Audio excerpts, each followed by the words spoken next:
Olá, bom dia minha gente, um abraço a todos, passando aqui para a gente conversar um pouco do que foi ontem, né?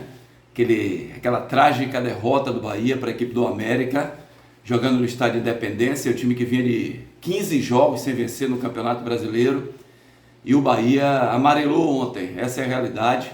O Bahia deu uma amarelada ontem contra a equipe mineira, um time fraco, e nós pudemos comprovar isso em loco, né? Porque quando você vê contra outros times, você não tem a mesma percepção quando está jogando contra aquele que você cobre, né, no dia a dia. No caso, foi o Bahia ontem. O Bahia começou vencendo o jogo, fez o gol aos 25 minutos do primeiro tempo. Isso ia facilitar teoricamente, porque você faz um gol na casa do adversário. Você precisando do resultado, você segura a onda, você trabalha mais a bola, toca, faz uma marcação mais aproximado do adversário, espera o adversário chegar, você não tem pressa de cobrar um lateral, um tiro de meta. Mas logo depois o Bahia tomou o gol de empate, né? Aliás, a gente não vai ficar aqui comentando o jogo todo que vocês assistiram e vocês viram o que aconteceu. O problema é que, eu tenho falado sempre assim, o elenco do Bahia é um bom elenco, o elenco do Bahia só é desequilibrado. O elenco do Bahia não era para estar brigando por rebaixamento. O Bahia era para estar ali na 10ª posição, 11ª posição, sem riscos, sabe? De cair, sem riscos de ir para a zona de rebaixamento. O problema é que o futebol ele não depende só da técnica do atleta. O futebol ele tem variantes, ele tem umas peças que se encaixam no quebra-cabeças. E deu para perceber que esses jogadores do Bahia amarelam quando precisam dele, né? Quando se precisa dele, ele não consegue jogar o futebol. Ou eles, né? Vou botar no coletivo, já que é o futebol, dentro de campo são 11, o treinador leva 23 para uma partida de futebol, fora os outros que ainda treinam. Então esses caras amarelaram em vários jogos nesse Campeonato Brasileiro, principalmente agora nas finais, na hora da pressão. Então vejam porque são bons jogadores que inclusive que começaram bem a carreira deles, ou que já jogaram em Europa e tal, que não se fixaram e que não colocaram um nome forte dentro do cenário nacional, e porque não ficaram, né, em alguns clubes. Por exemplo, o Cauli, jogador que a gente elogiou tanto, um craque de futebol, e quando ele quer jogar futebol, quando ele, né, está solto, está livre, mas o grande craque de futebol, ele aparece em momentos decisivos, como ontem, e o Cauli ficou totalmente apagado no jogo. Quando se esperava o Cauli ser aquele jogador vertical, aquele jogador que entra na área, que briga, que chuta a bola no gol, nós não vimos esse Cauli. Vimos um Cauli no meio de campo, tocando a bola para um lado, tocando a bola para o outro, parecendo um volante moderno, mas não foi um atacante, quando o Bahia precisou muito dele ontem. Da zaga a gente não pode nem falar mais coisas, porque já falamos de tudo de ruim desse setor defensivo do Sport Clube Bahia. Canu e Vitor Hugo totalmente reprovados. Gilberto, o cara que chegou bem, fez 5 jogos bem pelo Bahia, caiu o rendimento depois daquele pênalti que ele deu contra o Vasco, né? Um pênalti esdrúxulo, e aí perdeu a confiança, nunca mais jogou futebol, chegou aqui atacando, defendendo bem, tomando a bola, driblando, entrando na área, linha de fundo, chutando a bola no gol, sumiu o lateral direito. O goleiro, no momento decisivo ontem, falhou nos 3 gols.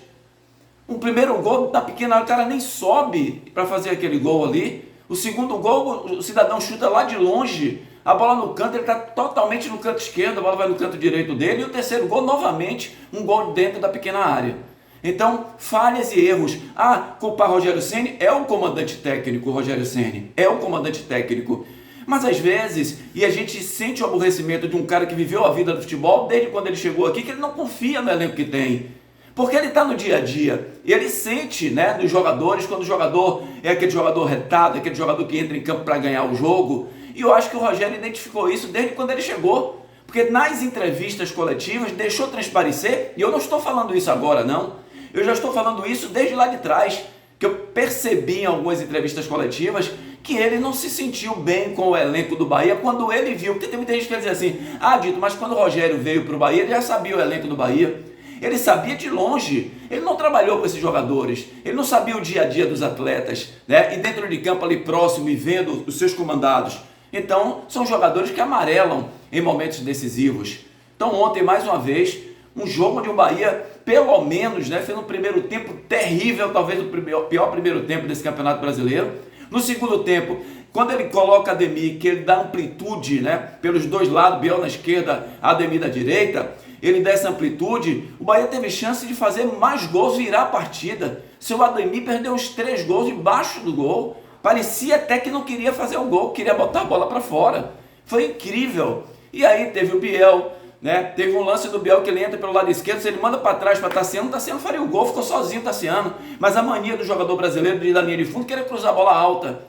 Para ninguém. Quantas oportunidades o Bahia teve ao chegar na área do América Mineiro, não fez o gol? Sabe o que é isso? Jogador sem firmeza de decisão, jogador sem comprometimento de decisão, jogadores nervosos, jogadores realmente de time pequeno, não consegue jogar com massa, como o do Bahia na Fonte Nova, quantas vezes, 45 mil, 50 mil torcedores apoiando, e os caras não desenvolvem, não conseguem jogar futebol. Tá tudo perdido? Não. Não, porque já vimos no futebol coisas incríveis acontecerem, né? E o Bahia ganhar do Atlético Mineiro é difícil? É. Como veio o Atlético Mineiro jogar aqui, ainda vem na esperança de meter 8 gols, tirar uma diferença de 8 gols para o Palmeiras, eu acho que aí também é inadmissível, mas que vem querer ser vice-campeão, querer ganhar um dinheiro a mais, porque a cada posição acima você ganha um dinheiro a mais, né, da CBF.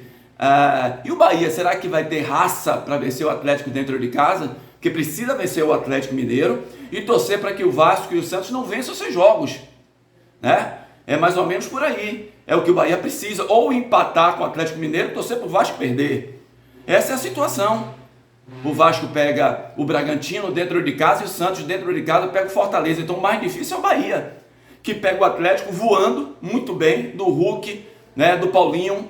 Então o Bahia vai ter que se virar nos 30 na próxima quarta-feira para tentar vencer. A torcida do Bahia, uma parte da torcida, né, alguns torcedores foram ao aeroporto na madrugada, né, cobrando dos jogadores, teve tiro de borracha, policiamento militar chegou junto dos torcedores. Não foi fácil a chegada do Bahia, e quarta-feira o BEP já está se arrumando através do Tenente Coronel Elbert Vinhati, tomando todas as providências para que não haja uma situação de terrorismo, né, nessa partida contra o Atlético Mineiro quarta-feira. Eu ainda acredito, eu sou otimista de que o Bahia possa permanecer na Série A, na primeira divisão.